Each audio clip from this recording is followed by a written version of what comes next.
titulado este mensaje de la siguiente manera: ensúciate las manos. Dile al que está a tu lado: ensúciate las manos. Ahora dile al otro, del otro lado, que has marginado la primera vez, y dile: oye, tú también ensúciate las manos. Porque Jesús necesita en Argentina una iglesia con las manos sucias. Y me gustaría que me acompañases al Evangelio de Lucas, capítulo 10, versículo 25 en adelante. Presta mucha atención. Y he aquí, un intérprete de la ley se levantó y dijo para probar a Jesús: Maestro, ¿haciendo qué cosa heredaré la vida eterna? Él le dijo: ¿qué está escrito en la ley? ¿Cómo lees?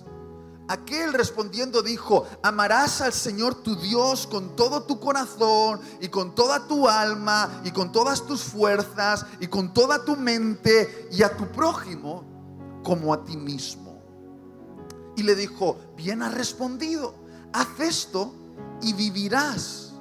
Pero él, el intérprete de la ley, queriendo justificarse a sí mismo, ¿qué quería hacer? ¿Qué quería hacer? Justificarse a sí mismo, dijo a Jesús: ¿y quién es exactamente mi prójimo? Respondiendo Jesús dijo, y le contó esta historia: un hombre descendía de Jerusalén a Jericó y cayó en manos de ladrones, los cuales le despojaron e hiriéndole se fueron, dejándole medio muerto. ¿Cómo le habían dejado? Medio muerto.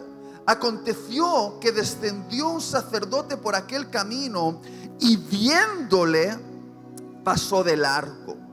Asimismo, un levita, llegando cerca de aquel lugar y viéndole, pasó de largo. Pero un samaritano que iba de camino vino cerca de él y viéndole fue movido a misericordia, y acercándose vendó sus heridas, echándoles aceite y vino, y poniéndolo en su cabalgadura lo llevó al mesón y cuidó de él. Otro día, al partir, sacó 2 denarios y los dio al mesonero y le dijo: cuídamele, y todo lo que gastes de más yo te lo pagaré cuando regrese. Jesús le pregunta a aquel intérprete de la ley y nos pregunta a nosotros: ¿quién pues de estos 3 te parece que fue el prójimo del que cayó en manos de los ladrones? Él dijo: el que usó de misericordia con él. Entonces Jesús le dijo: ve y haz tú lo mismo. Por favor, yo sé que estáis agotados. Yo después de 4 sesiones lo estaría, porque la mente no aguanta hasta donde no aguanta el trasero. ¿Está bien? Y sé que ya estáis agotados, pero creo que tengo un mensaje muy pertinente para lo que Dios quiere para este movimiento. ¿Está bien? Un intérprete de la ley, que era algo así como una especie de teólogo de la época de Jesús, se acercó a Jesús para hacerle una pregunta para probarle. Y le dijo: Jesús, mira, me gustaría saber cómo yo me puedo ganar el derecho a entrar en el cielo. ¿Cómo puedo heredar la vida eterna? Y Jesús, que era muy sabio, le devuelve la pregunta y le dice: oye, tú eres un intérprete de la ley, ¿cómo la interpretas? ¿Cómo resumes todo lo que está en la ley? Y el intérprete dice: bueno, creo que toda la ley se resume en amar a Dios con todas las fuerzas, con toda la mente, con todo el alma, con todo el corazón, y bueno, amar al prójimo como a mí mismo. Y Jesús le dice: has respondido bien, haz esto y entonces vivirás. Y el intérprete de la ley, queriéndose justificar a sí mismo, le dice a Jesús: Jesús, pero ¿me podrías acotar, delimitar, por favor, quién es mi prójimo? ¿A quién exactamente debería amar? Y entonces Jesús responde a esa pregunta con una historia, con una parábola, esperando que el intérprete de la ley se sintiese identificada en ella y esperando que tú y yo, 2000 años después, nos podamos sentir identificados en esta historia. Es la historia de un judío que seguramente fue a Jerusalén a hacer negocios, probablemente era un comerciante. Era habitual que abandonasen las aldeas y fuesen a trabajar a la gran ciudad, a Jerusalén, a hacer comercio, vender, hacer transacciones. A veces hacían eso una vez al mes, y me imagino que aquel judío llevaba una bolsa de dinero con la cual iba a mantener a su familia en el resto del mes o incluso en el resto del año. Era la bolsa para proveer a las necesidades de su familia. Y cuenta la historia que de repente ese judío fue asaltado en el camino por unos maleantes. Probablemente el judío se resistió. Era la bolsa del dinero para alimentar a su familia. ¿Quién no haría lo mismo? Se aferró a la bolsa y con tanta violencia aquellos hombres intentaron quitársela, que para arrebatársela le dieron una paliza que literalmente lo dejaron tirado al borde del camino como si estuviese muerto. Y por favor entiende bien esto, eso no es un detalle insignificante en la historia, es uno de los detalles más importantes de la historia. Aquel judío quedó al borde del camino, en apariencia muerto. Me imagino que tenía sangre en el cuerpo, moratones, quizá algún hueso fracturado, quizá solo tenía un pequeño hálito de aliento que lo mantenía en la vida. Y cuenta la historia que mientras él está luchando entre la vida y la muerte, aparece por ese camino un sacerdote, un profesional de la religión, alguien que tenía la tarea de ser un intermediario entre Dios y los hombres, alguien que administraba liturgias en el templo de Jerusalén, alguien que interpretaba la ley para el pueblo, que hacía sacrificios de reconciliación, un profesional de la religión. Y ve a aquel hombre como muerto, tirado al borde del camino, y viéndole pasó de largo. Cuenta la historia que entonces un levita pasa por allí. Una vez más, un profesional de la religión, alguien que tenía responsabilidades litúrgicas en la religión judía, alguien que interpretaba la ley y ayudaba a organizar los cultos, un referente, una especie de intermediario entre Dios y los hombres. Pasó por allí, vio a aquel hombre como muerto, tirado al borde del camino, y viéndole pasó de largo. Un sacerdote y un levita, profesionales de la religión, vieron a aquel hombre como muerto, tirado al borde del camino, y viéndole pasaron de largo. Pero cuenta la historia que entonces un samaritano, alguien que no era un profesional de la religión, alguien que era un sencillo comerciante, que probablemente iba a Jerusalén para comerciar, para hacer negocios, para hacer transacciones, pasó por aquel lugar y vio a aquel hombre tirado al borde del camino como muerto, y viéndole fue movido a misericordia. Y esa misericordia que sintió hizo la diferencia en esta historia. Esa misericordia empujó al samaritano a acercarse a aquel hombre. Yo me imagino que primero tenía que comprobar si seguía vivo o ya había muerto. Quizá le puso los dedos en el cuello para comprobar que tenía pulso. Está vivo, dijo. Entonces abrió la mochila y sacó vino para desinfectar las heridas de aquel hombre. Sacó aceite para vendar las heridas heridas de aquel hombre, un hombre que estaba entre la vida y la muerte. Quizá con mucho cuidado agarró a ese hombre, quizá tenía un hueso dislocado o un hueso roto, y con mucho cuidado lo puso sobre la cabalgadura. Probablemente era un asno, era su manera de moverse de un lado a otro, y con mucho cuidado, llevando a aquel hombre sobre la cabalgadura, él caminó durante horas bajo el sol abrasador de Israel, hasta llevar a aquel hombre a un mesón.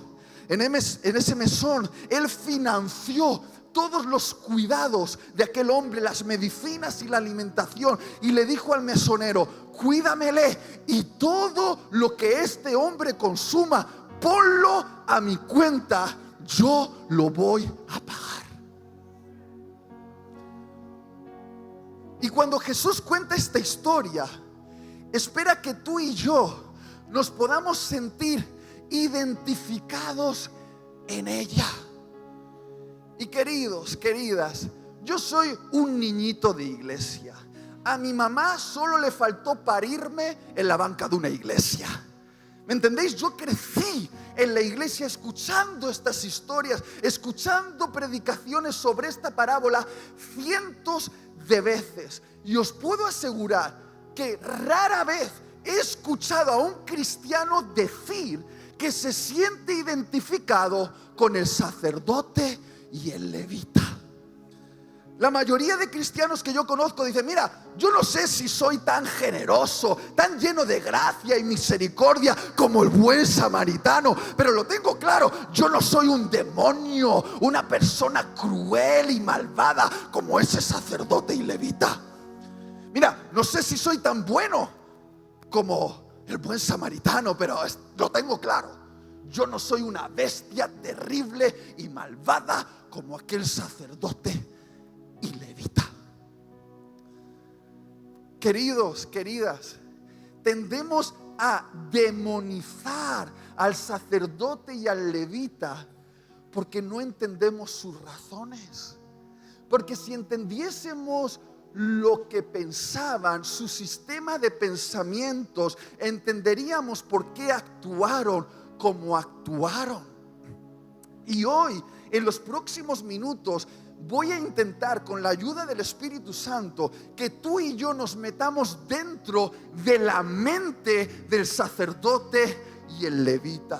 Porque si entendemos cómo el sacerdote y el levita pensaban, entenderemos por qué actuaron como actuaron. Y quizá, solo quizá, si somos lo suficientemente humildes, saldremos de este lugar admitiendo que quizá tú y yo nos parecemos un poquito al sacerdote y al levita.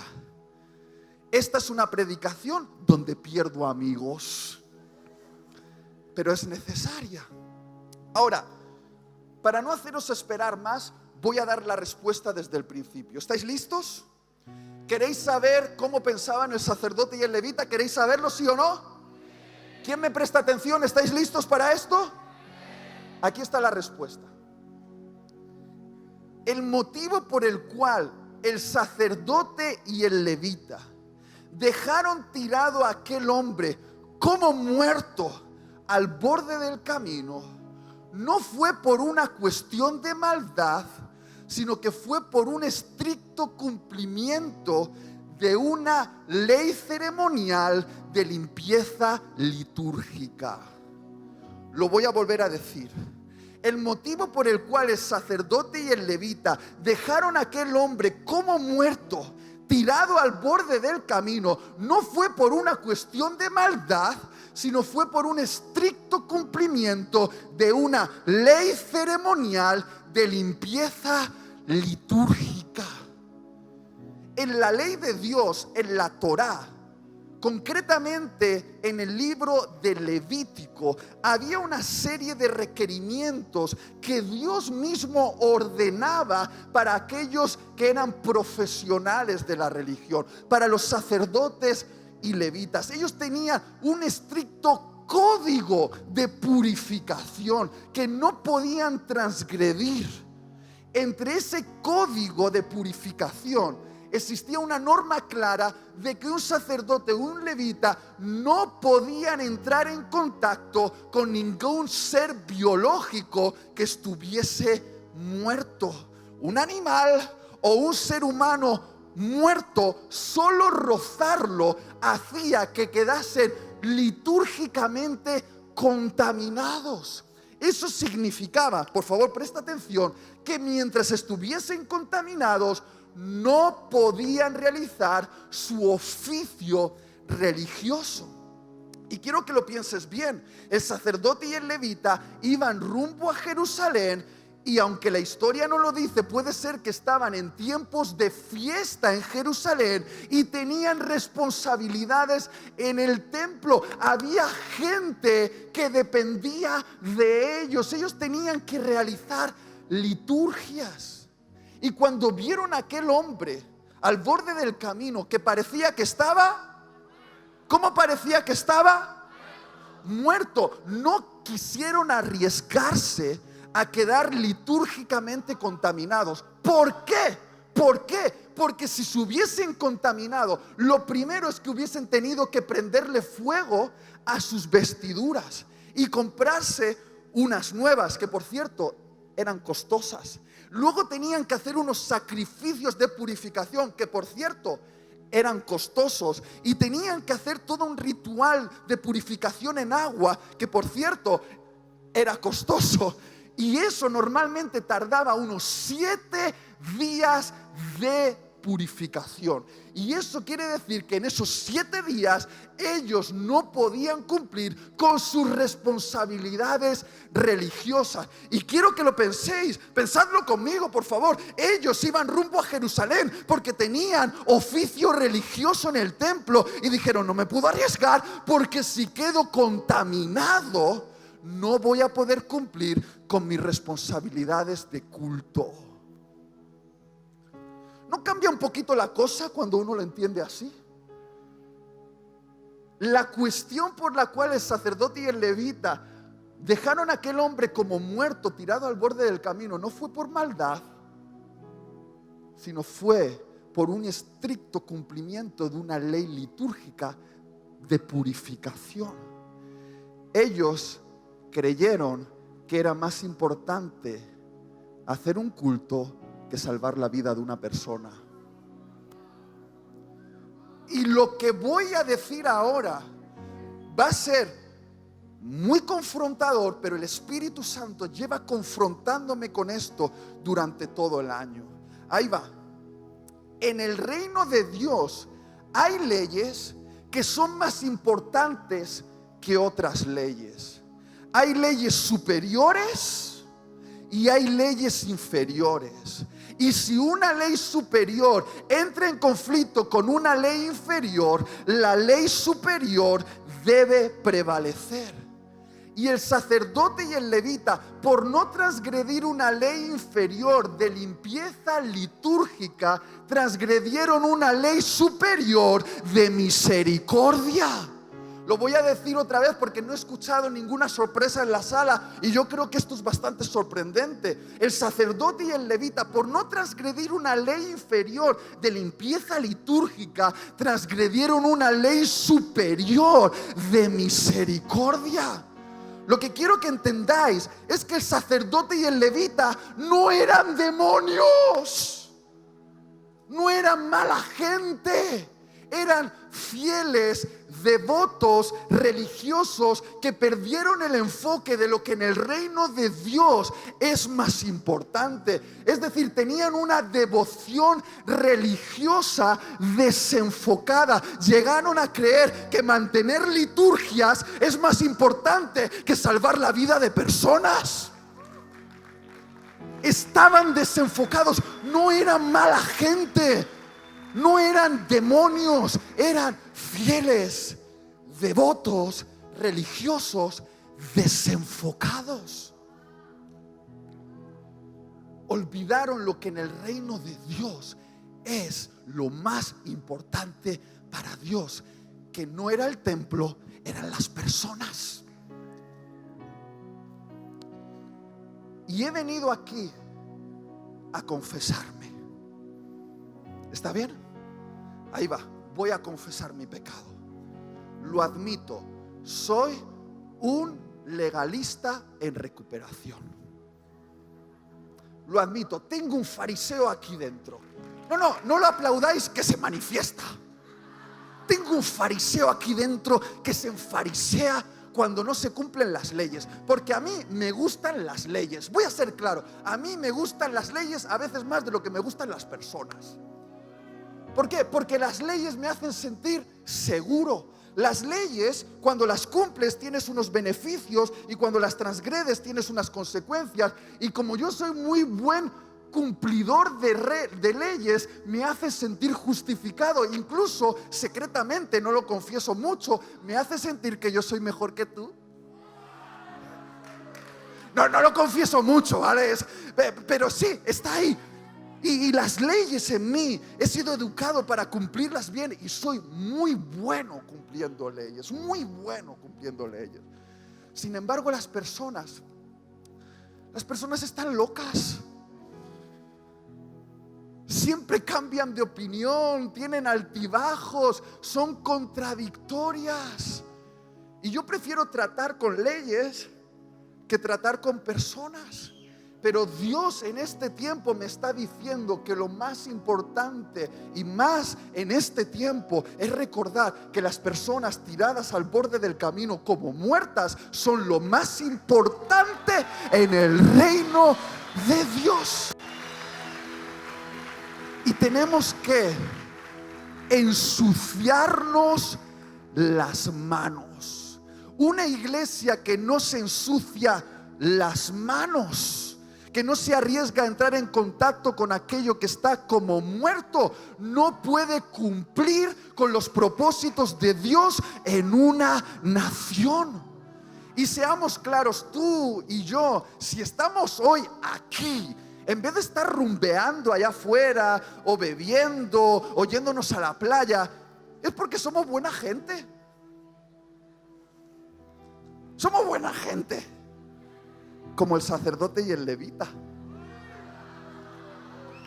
Y nuestro riesgo es tener una devoción religiosa desenfocada y convertirnos en lo que Jesús llamó contadores de hojitas. En Mateo capítulo 23, que es uno de los discursos más agresivos de Jesús, lleno de un montón de insultos muy bonitos de Jesús, que por cierto no dedicó a los leprosos, ni a las prostitutas, ni a los publicanos, se lo dedicó a los fariseos. Y casi nadie que yo conozco se siente identificado en ese discurso. Todo el mundo ve ese discurso para otra persona, pero no para él. Nunca vemos el fariseo, el legalista que tenemos dentro.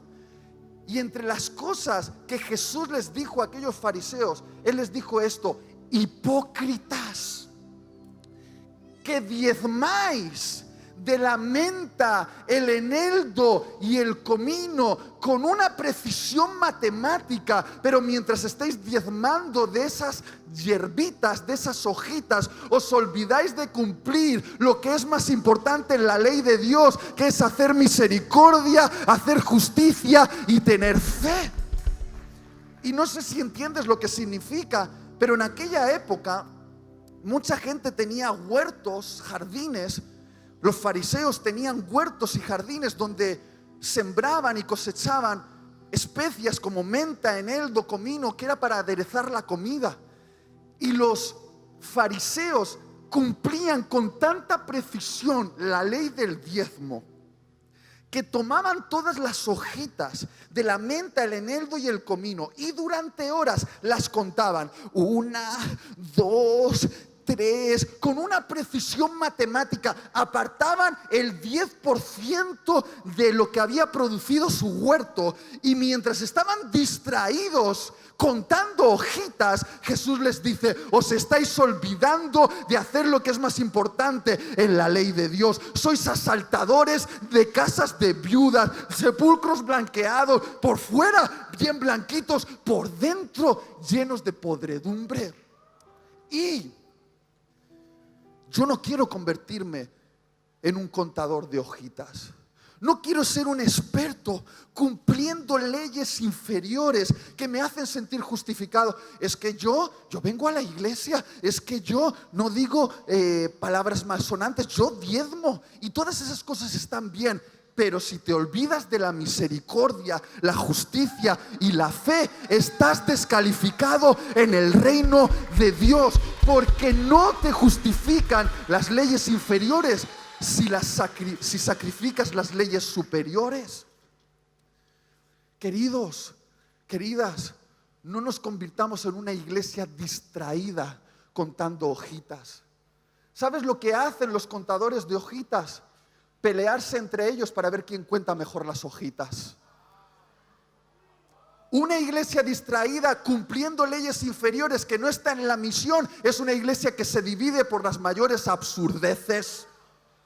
Yo he tenido que atender a un montón de jóvenes que crecieron en familias ultra, mega legalistas, donde llevar camiseta era pecado y tenías que vestir con corbata, y donde la santidad era no afeitarse los pelos del sobaco y no maquillarse.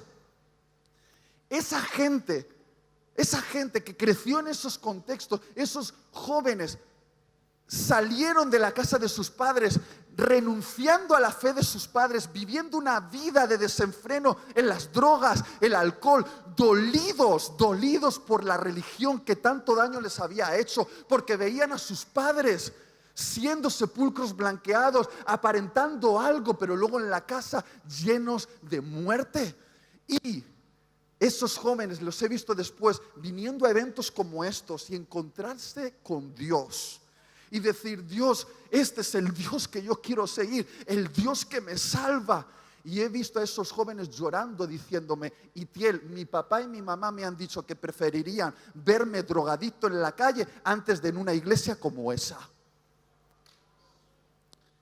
Eso es lo que hace el espíritu legalista. Pierde el enfoque y menosprecia la vida de las personas. Los legalistas, ese legalismo en nuestra mente, lo que hace es no ayudarnos a entender qué es lo realmente importante. Las leyes de Dios fueron creadas para el beneficio de los hombres. Por ejemplo, el sábado, el día de reposo, fue dado por Dios a los hombres para que los hombres pudiesen conectarse con Dios, con su familia, con la vida. Y los legalistas tomaron algo bueno que Dios había dado al hombre y lo convirtieron en una herramienta de control para juzgar y medir la espiritualidad, y le añadieron un montón de leyes extra para hacer sentir mal a los otros y poner cargas pesadas sobre sus hombros. Entre otras cosas que los legalistas habían prohibido hacer en sábado, no se podía sanar. No se podía sanar en sábado. ¿Y sabes lo que le encantaba hacer Jesús en sábado? ¿Qué le gustaba hacer Jesús en sábado? Sanar. Estaba en la sinagoga con todos esos legalistas observando cada movimiento a ver si transgredía la ley del sábado, y veía un sordo, un ciego, un cojo, un leproso, lo traía frente a ellos y los sanaba, mientras le crujían las mentes a esos sistemas legalistas. Y dice la Biblia que por eso lo querían matar. Y fíjate bien, Jesús les pregunta: si alguno de vosotros se os cayese una ovejita, un burrito, un animal en un pozo el día sábado, ¿no haríais lo posible para sacar a ese animalito del pozo antes de que muriese? La respuesta obvia era sí. Todo el mundo salvaríamos la vida de un animal, aunque ese animal estuviese el sábado tirado en ese pozo. Pero como eran legalistas, no respondían. Y Jesús les decía: más vale la vida de un hombre que la vida de un animal. Y eso es lo que hace el legalismo. Hace que los seres humanos se deshumanicen y que ya no veamos el valor de la vida, y que menospreciemos a los seres humanos y los tratemos peor que animales. ¿Alguien me ayuda al piano, por favor?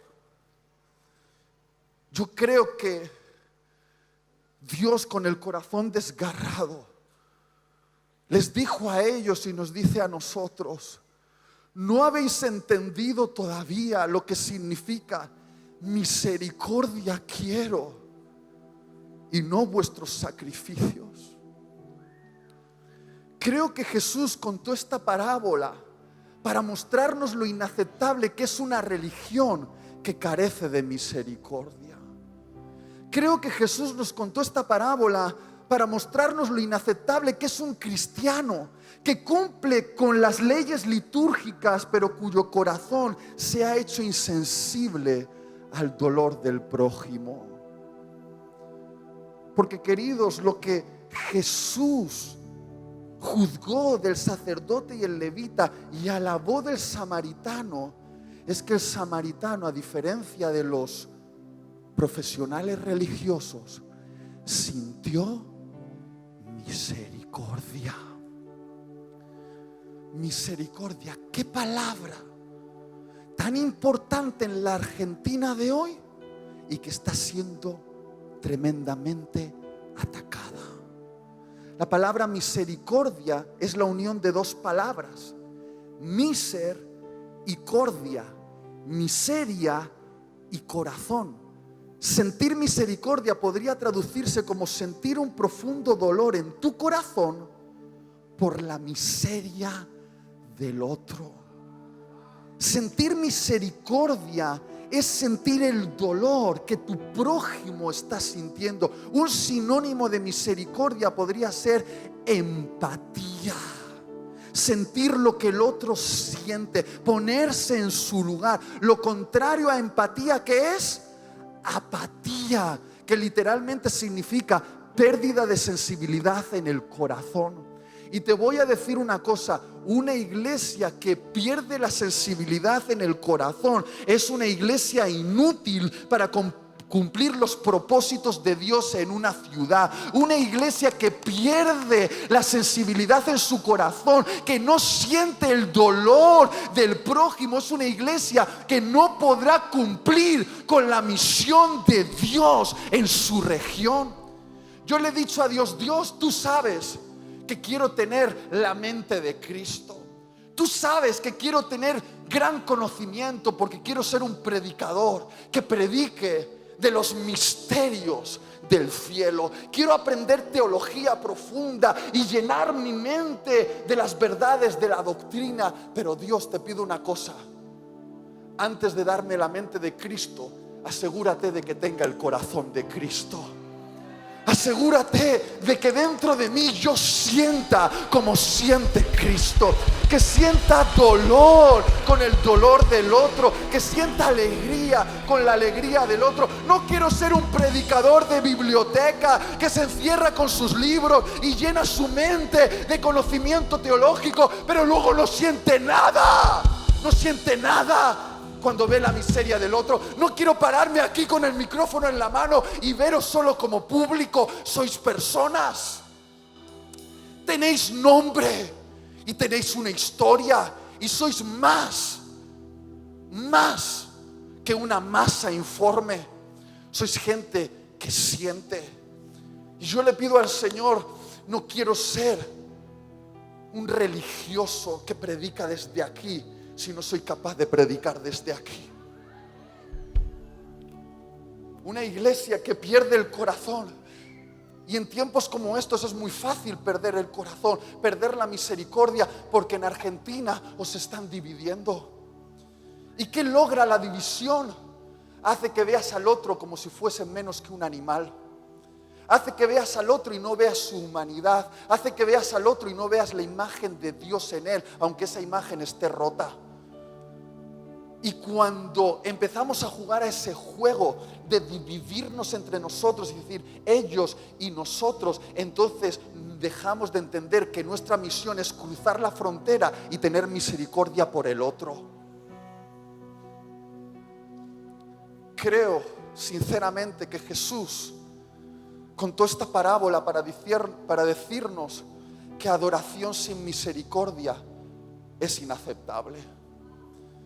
Creo que Jesús contó esta parábola para decirnos que mantener liturgias, construir templos, mantener estructuras religiosas sin misericordia es inaceptable.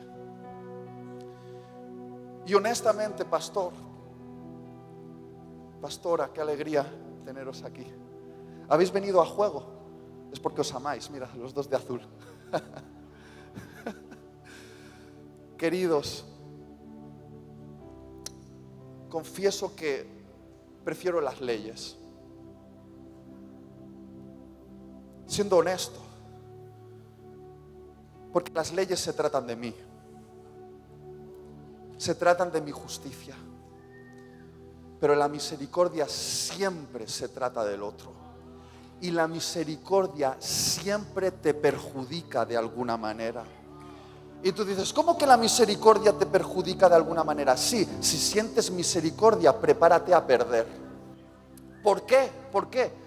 Porque el samaritano que sintió misericordia, lo primero que tuvo que hacer es romper su agenda para ayudar a un desconocido. Él iba a hacer negocios, pero se olvidó de sus negocios para ayudar a un extraño. Tuvo que sacar de su mochila el aceite y el vino, su aceite y su vino, para sanar las heridas de un desconocido. Tuvo que tomar a ese desconocido y ponerlo sobre una cabalgadura y él andando, mientras el desconocido iba en su burro y a aguantar el sol abrasador de Israel. Tuvo que poner de su dinero para costear las medicinas y la alimentación de un desconocido en aquel mesón. Si sientes misericordia, te va a perjudicar. Si sientes misericordia, vas a tener que ensuciarte un poquito las manos con la miseria del otro. Vas a tener que hacer algo incómodo con gente incómoda. Pero queridos, queridas, qué horrible sería presentarse delante de Dios con las manos limpias por no haberlas ensuciado ayudando al prójimo. Yo no quiero presentarme delante de Jesús con mis manos limpias. Quiero presentarme delante de Jesús con mi corazón limpio, pero con mis manos bien sucias por haberlas ensuciado, metiéndolas en el barro, en el lodo, para sacar del pozo cenagoso a mi prójimo que cayó allí y que no puede salir solo. Quiero darle al Señor algo que Él valora más que nuestro dinero, algo que Él valora más que nuestros talentos, algo que Él valora más que nuestros edificios. Quiero darle al Señor manos sucias por haberlas ensuciado con misericordia por el prójimo. Por el prójimo. Pero yo he anestesiado esto en mi alma durante años. Y aunque estoy en proceso de rehabilitación como legalista, quiero decirte que a veces he vivido esto. Ya están todos saliendo. Bueno, si queréis salir, adelante, salid.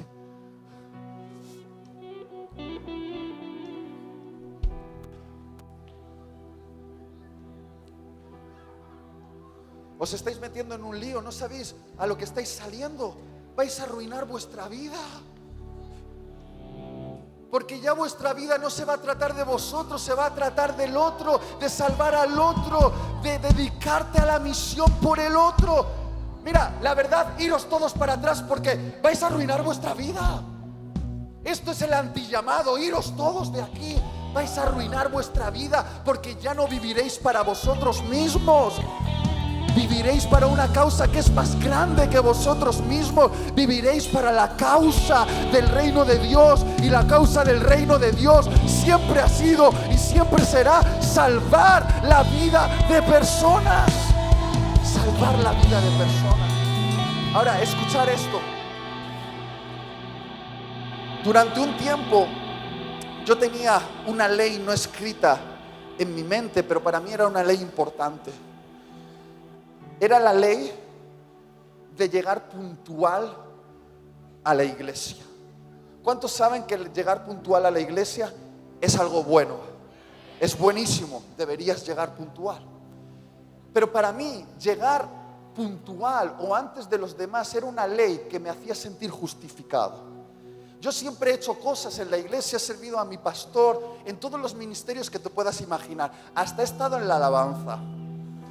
He hecho de todo. Pero yo recuerdo que había leyes dentro de mí que servían para hacerme sentir a mí mejor que los otros.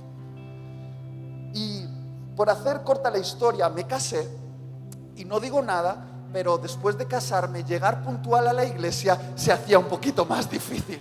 No estoy diciendo nada, ¿eh? Y recuerdo una mañana de domingo, yo estaba nervioso, porque así actúa el espíritu legalista, la mente legalista. Empiezas a ponerte nervioso porque no vas a llegar, vas a transgredir la ley que es tan importante para ti.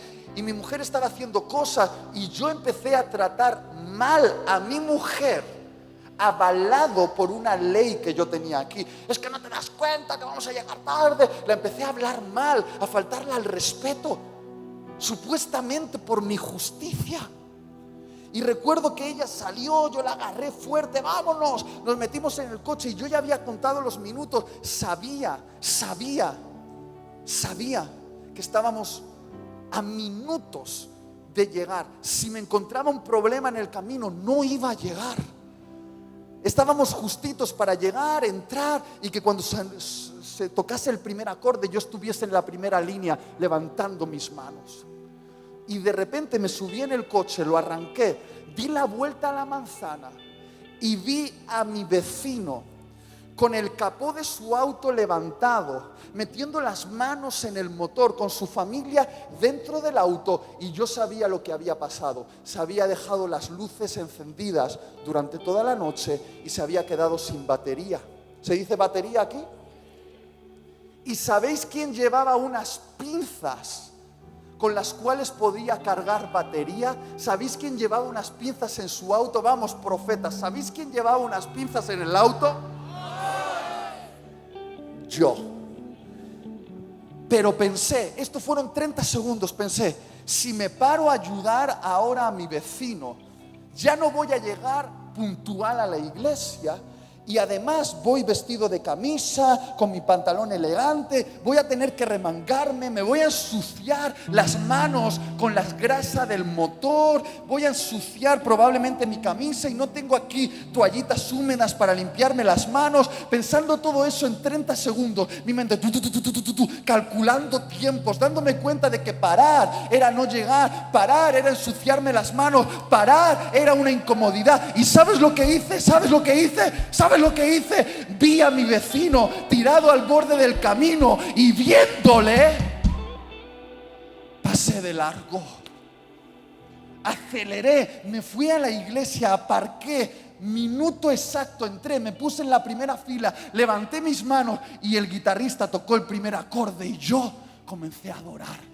Y escuché la voz de Jesús aquí dentro, como un puñetazo en mis entrañas. La voz de Jesús aquí dentro diciéndome: ¿cómo aborrezco estas manos limpias que estás levantando delante de mí? ¿Cómo me molestan estas manos limpias que me estás entregando en adoración? Ojalá esta mañana me hubieses entregado manos sucias de aceite de motor por haber ayudado a tu prójimo que estaba tirado al borde del camino. Era la adoración que yo estaba esperando de ti el día de hoy. La adoración que anhelaba mi corazón era tu misericordia. Tu misericordia. Queridos, algo muy interesante que me explicó un rabino que se convirtió a la fe cristiana es que en las ceremonias de los sacrificios el sacerdote echaba sobre la víctima del sacrificio degollada sobre el altar vino y aceite. Con el vino y el aceite se impregnaba la víctima, el animal que iba a ser entregado como olor fragante, como sacrificio a Dios. ¿Y qué es lo que el samaritano echó sobre aquel hombre, sobre aquella víctima que estaba tirada al borde del camino? ¿Qué es lo que echó? Vino y aceite. ¿Qué significa eso? Significa, queridos, queridas, que probablemente el sacrificio que Dios tenía preparado para aquel sacerdote y aquel levita en aquel día no se encontraba en el templo. El sacrificio que Dios tenía preparado para aquel sacerdote y el levita estaba al borde del camino. Al borde del camino, en forma de un hombre. En forma de un hombre que había sido apaleado, en forma de un hombre que había sido maltratado, en forma de un hombre al que le habían arrebatado lo suyo. Y aquel sacerdote y el levita tenían aceite y vino para los sacrificios en el templo y no supieron que el sacrificio que Dios quería estaba al borde de un camino. Lo que muchos aquí no estáis entendiendo es que Dios os está dando aceite y vino en esta conferencia para que la vertáis al borde de los caminos de vuestras ciudades, sobre las víctimas que están ahí, víctimas del pecado, víctimas de las mentiras, víctimas de las ideologías, víctimas. El sacrificio que Dios quiere recibir de vosotros es que invirtáis vuestro vino y vuestro aceite. El vino representa el evangelio, la predicación de la cruz. El aceite representa el poder del Espíritu Santo para cumplir la misión. Quiere que uséis vuestro vino y vuestro aceite no para haceros importantes aquí dentro, no para ganar posiciones en la iglesia y haceros los respetados en la iglesia. Los que tienen mucho aceite, los que tienen mucho vino, el aceite y el vino está para gastarse allá afuera, para derramarse allá afuera, para echarlo sobre una víctima, sobre alguien. El tiempo está terminando. ¿Me dais 5 minutos más y termino? Sí. Jesús nos enseñó que hacer la misión significa, por favor, prestarme toda la atención, apagad los móviles y os quiero aquí, a todos ahora, aquí, todo, apagar los móviles, vuestra mente y vuestro corazón aquí, ahora, todos aquí. Jesús nos enseñó que si queremos ser como Él, tenemos que ensuciarnos las manos con aquellos que este mundo o a veces la religión dice que son sucios. Cuenta la historia en Marcos capítulo 1, versículo 40 al 42. Vino a él un leproso. ¿Un qué? Un leproso vino a Jesús rogándole. E hincada la rodilla le dijo: Jesús, si quieres, puedes limpiarme. Y Jesús, teniendo, ¿qué tuvo Jesús? Misericordia de él. Extendió la mano y le tocó. Y dijo: quiero. Se limpió. Y así que él hubo hablado al instante, la lepra de aquel desapareció y quedó limpio. Por favor, préstame atención. No quiero tu ahora, quiero tu corazón aquí. En la época de Jesús había un tipo de personas que estaban expulsados de la sociedad. Eran los leprosos. Los leprosos eran considerados por la religión de aquella época malditos de Dios. Si tú desarrollabas lepra sobre tu piel, significaba que Dios te odiaba y que eras un maldito de Dios. Los leprosos no podían entrar en contacto con la gente limpia, entonces los expulsaban fuera de la ciudad a campos de concentración llamados leprosarios. Los leprosos vivían con leprosos. Un leproso no podía trabajar. Un leproso no podía tener contacto con su familia. Un leproso, mucho menos, podía entrar en el templo, porque un leproso era un maldito de Dios. Y si alguien tocaba a un leproso, escúchame, si alguien tocaba a un leproso, podía ser expulsado de la ciudad por ser catalogado sucio. Los fariseos, para mostrarse a sí mismos muy santos, cuando veían un leproso, para mantener la distancia como si fuesen perros, agarraban piedras y las tiraban en contra de los leprosos y decían: apártate, maldito, apártate.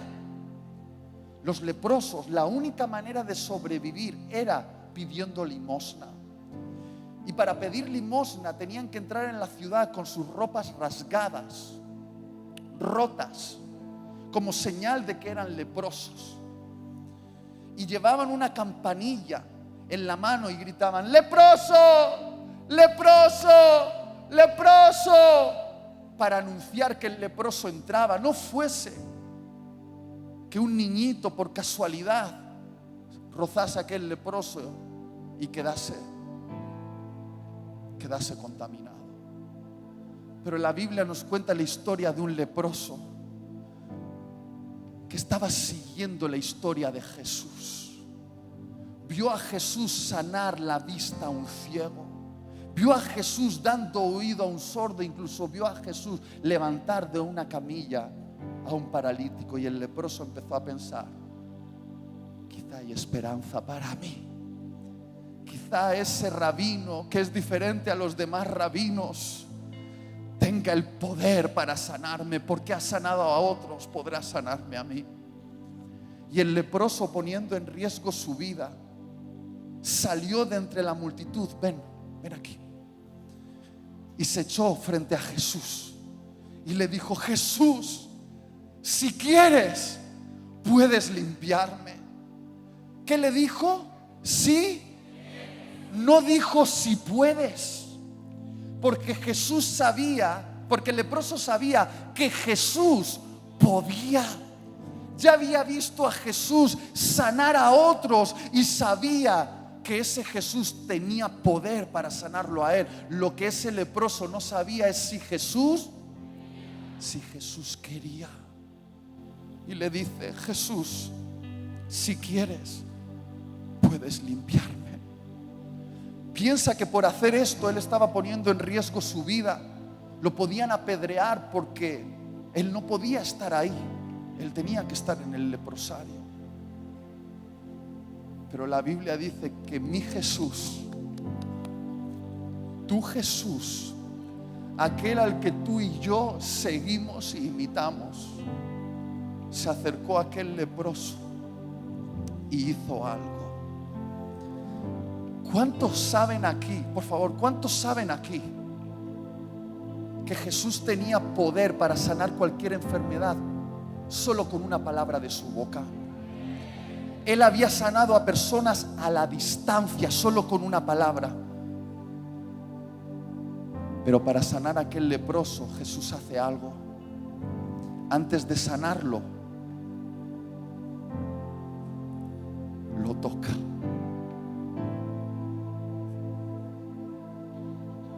Lo toca.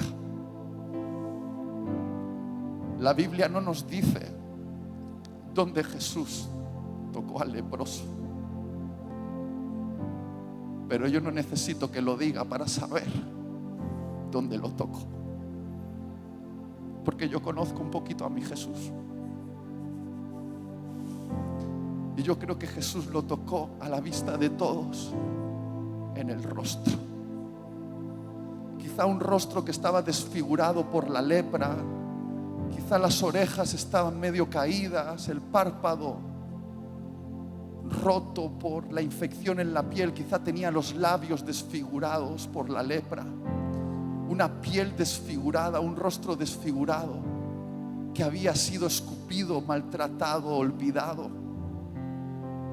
¿Cómo te queda el alma cuando nadie te toca? Quizá desde hacía más de 10 años o 15 o 20 años desde que tuvo lepra, este hombre no fue tocado por ningún otro hombre. Y Jesús sabía que el mayor dolor de este leproso no estaba en su piel, estaba en su alma. Porque cuando nadie te toca, empiezas a pensar que eres un monstruo. Cuando nadie te toca, empiezas a pensar que eres invisible. Cuando nadie te toca, empiezas a pensar que Dios te odia. Y Jesús sabía que antes de sanar su piel, tenía que sanar su corazón. Y para sanar su corazón, tenía que tocarlo. Y las manos del Creador, que milenios antes había moldeado de la tierra, del polvo de la tierra, al primer Adán, ahora esas mismas manos estaba tocando a un leproso con su piel rota, infectada, deformada.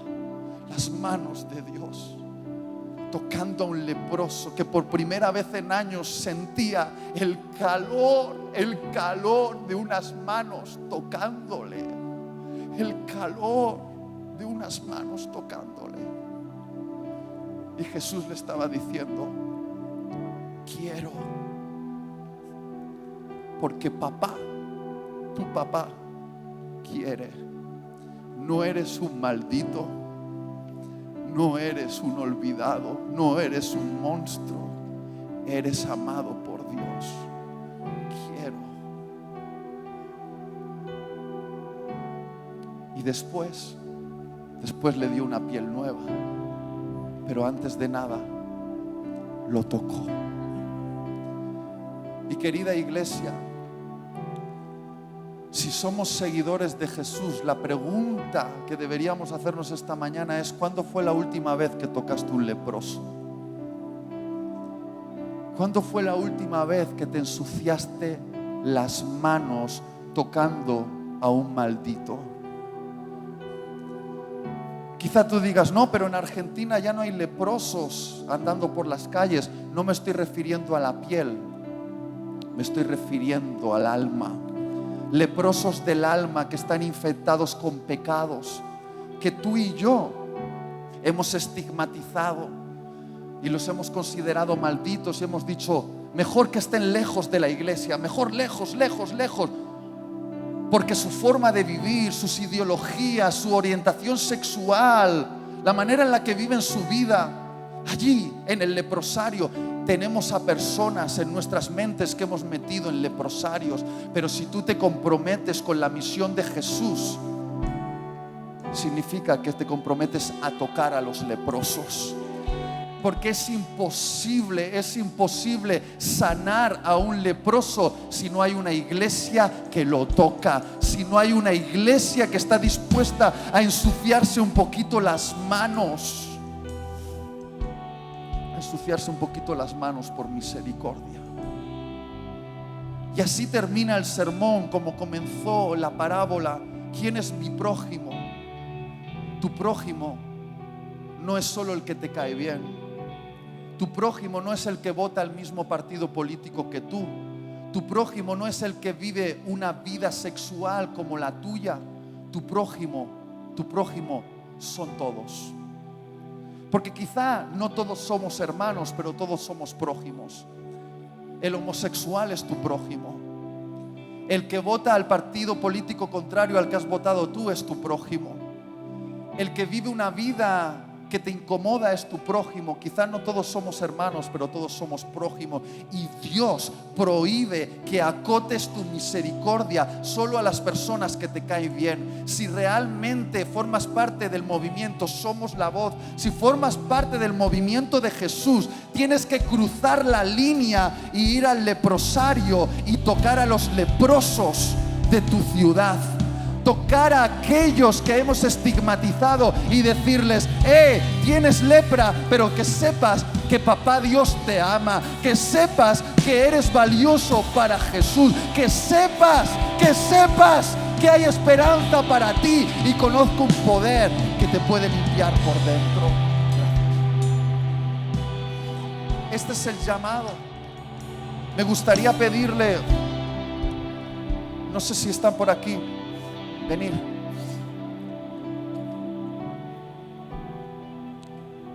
Que podamos hacer algo simbólico. ¿Podéis venir aquí, Guille, Milo? Quiero daros de forma profética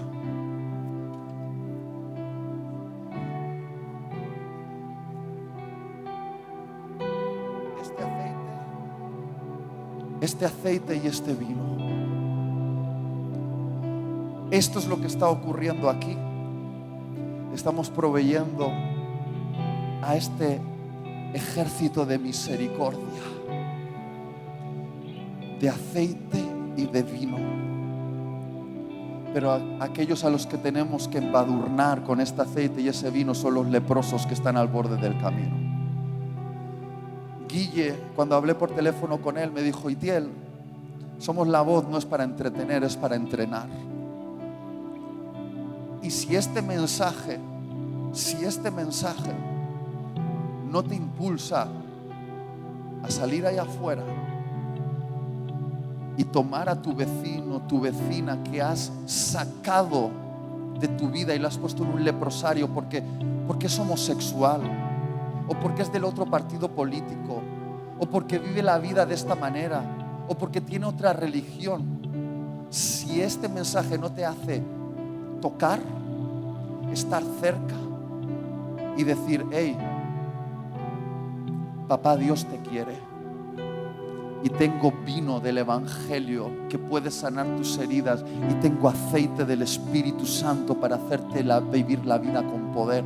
Y si no lo compartes, todo este congreso no habrá valido para nada, porque somos la voz.